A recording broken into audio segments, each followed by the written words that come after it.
मित्रांनो, आम्ही हरिद्वारमध्ये स्टे केला होता आणि आता आम्ही निघालो होतो ऋषिकेशला जाण्यासाठी. दुपारचे वातावरण झाले होते, त्याच्यामुळे ऊन भरपूर पडले होते आणि रिक्षा टेम्पोमध्ये बसून आम्ही सर्वजण निघालो ऋषिकेशला जाण्यासाठी. ऋषिकेशमध्ये आम्ही सर्वजण पोचलो. तिथे गेल्यानंतर हर्षद आणि ज्ञानू हे दोघंजण शॉपिंग करत होते. त्यांना म्हणलं तुम्ही करा शॉपिंग, आम्ही जातो म्हणलं थोडेफार पुढे. मग थोडेफार पुढे गेल्यानंतर हा पूल लागला.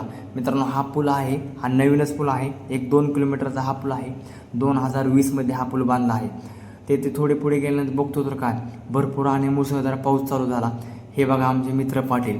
2 दिवस प्रवास भरपूर झाल्यामुळे त्यांची चालसुद्धा बदलली होती. आणि तिथे गेल्यानंतर म्हणलं आपल्याला तर काय येतील माहिती काय समजलं नाही, त्याच्यामुळे आपण इथले एक गाईड घेऊ म्हणलं. मग आम्ही सर्व गाईड घेतला आणि त्यांनी आम्हाला सर्व तेथील माहिती सांगितली. 2013मध्ये जेव्हा पूर आला होता तेव्हा ही शंकराची मूर्ती पाण्यामध्ये बुडाली होती आणि आम्ही तेथून गेलो मित्रांनो गंगा आरतीसाठी. गंगा आरतीसाठी आम्ही तिथे 5:30 वाजता पोचलो. अजून गंगा आरती चालू झाली नव्हती. गंगा आरती चालू होते 6 ते 6:15च्या दरम्यान. मित्रांनो, गंगा आरतीला गेल्यानंतर आणि तिथले पब्लिक वगैरे बघितल्यानंतर असे भरपूर म्हणजे मन अगदी आनंदी झाले. आणि गंगा आरती होण्याच्या आधी धूप आरती असते आणि धूप आरती झाल्यानंतर पुन्हा गंगा आरती चालू होते. ही बघा मित्रांनो, गंगा आरती चालू झाली. एक अर्धा तास टोटल गंगा आरती चालते मित्रांनो. मग एकदम असं मन एकदम प्रसन्न झालं. ते तुम्हाला तिथे गेल्याशिवाय समजणार नाही. आणि ते 10 मिनटं थांबलो तर पुन्हा चालू झाले शंकराच्या गाण्यावर भजन. मग पुन्हा तर काय फुल एन्जॉय चालू झाला आमच्या सर्व मित्र कंपनीचा.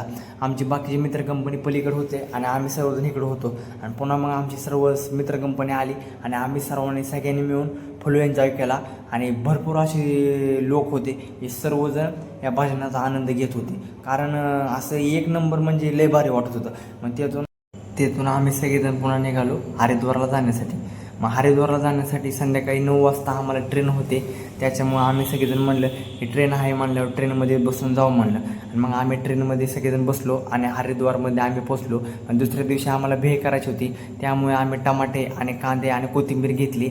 आणि उद्या सकाळी भेळ करणार होता, तो तुम्हाला उद्याचा ब्लॉगमध्ये मी तुम्हाला दाखवतो.